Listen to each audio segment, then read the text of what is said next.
পশ্চিমবঙ্গে তরুণদের কর্মসংস্থান ও নারীদের নিরাপত্তায় গুরুত্ব দেবে নতুন সরকার। এছাড়া কেন্দ্র রাজ্য সংঘাতের জেরে থেমে থাকবে না কোনো প্রকল্প। এদিকে নির্বাচনে কারচুপির অভিযোগ এনেছে ১৫ বছর রাজ্যের ক্ষমতায় থাকা তৃণমূল কংগ্রেস। বিকেলে সার্বিক পরিস্থিতি নিয়ে সংবাদ সম্মেলন করবেন তৃণমূল নেত্রী মমতা বন্দ্যোপাধ্যায়।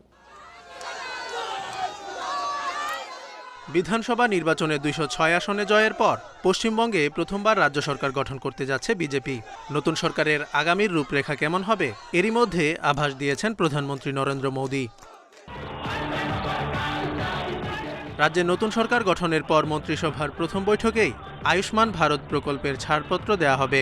রাজ্য কেন্দ্র টানাপোড়েনের জেরে এই স্বাস্থ্য প্রকল্পটি দীর্ঘদিন পশ্চিমবঙ্গে কার্যকর হয়নি। এছাড়া রাজ্য কেন্দ্র সংঘাতের জেরে কোনো প্রকল্পই থেমে থাকবে না বলে প্রতিশ্রুতি দিয়েছেন মোদী। 200-র বেশি সার্ভিস ও ফিচারে লেনদেনের সব বিকাশ অ্যাপে সম্ভব।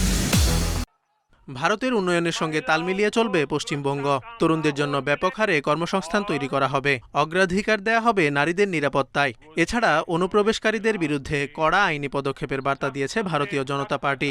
রাজনৈতিক প্রতিহিংসায় প্রাণহানি ও ক্ষয়ক্ষতি ঠেকাতেও কাজ করবে বিজেপি। এদিকে ভবানীপুর ও নন্দীগ্রামে ঐতিহাসিক জয়ের পর পশ্চিমবঙ্গের বিজেপি নেতা শুভেন্দু অধিকারী বলছেন, দলের পরবর্তী লক্ষ্য ২০২৭ সালের উত্তরপ্রদেশ বিধানসভা নির্বাচন। মমতা, তেজস্বী যাদব, রাহুল গান্ধী ধরাশায়ী হয়েছে উল্লেখ করে অখিলেশ যাদবেরও একই পরিণতি হবে বলে মত তার। বিশেষজ্ঞরা বলছেন, কর্মসংস্থান সৃষ্টি ও নারী নিরাপত্তা সহ বিজেপির প্রতিশ্রুতিগুলো বাস্তবায়নই নতুন সরকারের বড় চ্যালেঞ্জ। অন্যদিকে ভোটে কারচুপি ও অনিয়মের অভিযোগ এনেছে ১৫ বছর রাজ্যের ক্ষমতায় থাকা তৃণমূল কংগ্রেস।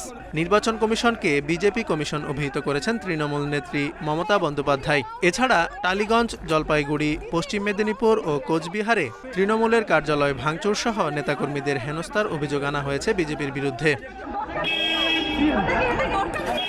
Zobayer Hossain, Independent news.